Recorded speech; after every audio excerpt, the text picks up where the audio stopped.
to write each of these thousands or even millions of cards, but each card confirmed this truth. Each was written in my own handwriting, each signed with my signature.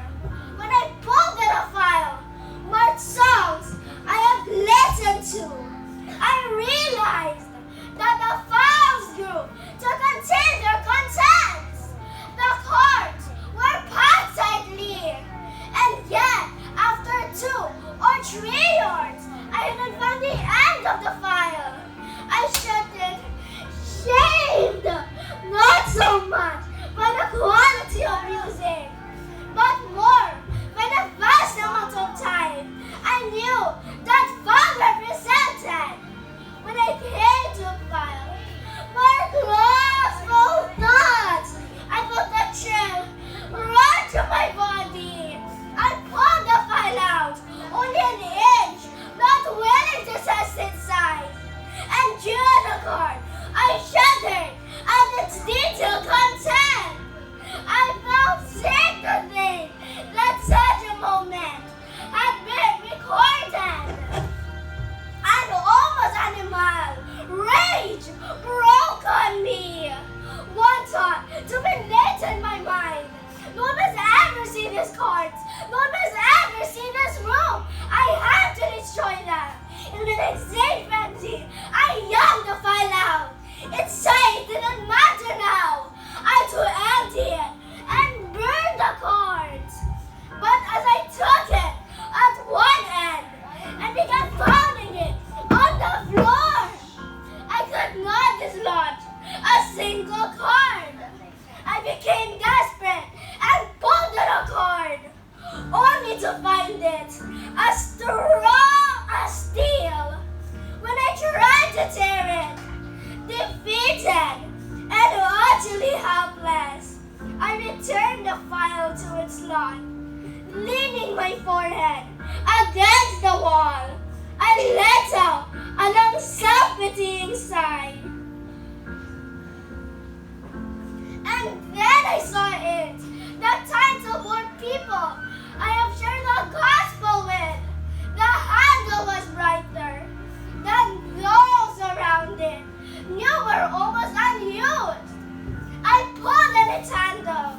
A small box, not more than 3 inches long, fell into my hands. I could count the cards it contained on one hand.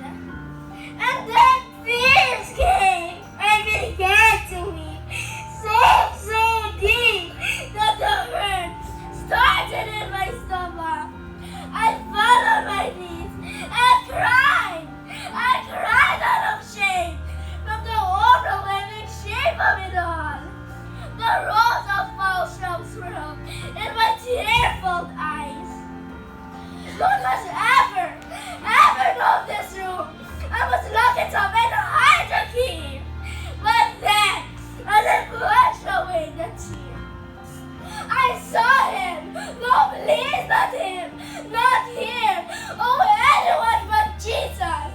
I watched helplessly as he began to open the files and read the cards. I couldn't bear to watch his response. And in the moments, I could bring myself to look at his face. I saw sorrow deeper than my own. He seemed to intuitively go to the worst boxes. Why did he have to read everyone? Finally, he turned and looked at me from across the room. He looked at me with pity in his eyes. But this was a pity that didn't anger me. I dropped my head, covered my face with my hands, and began to cry again. He walked over and put his arm around me.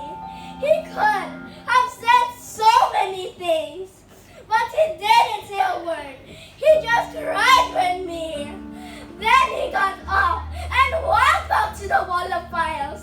Starting at one end of the room, he took out a file and one by one We got to sign his name on each card. No, I shouted, rushing to him. All I could find to say was no!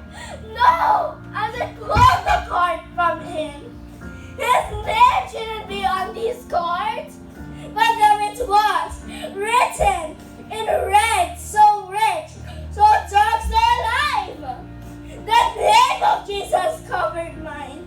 It was written with his blood. He gently took the card back. He smiled a sad smile, and we got to sign the card.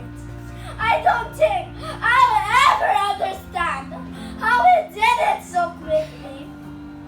But the next instant, it seemed, I heard him close the last file and walk back to my side.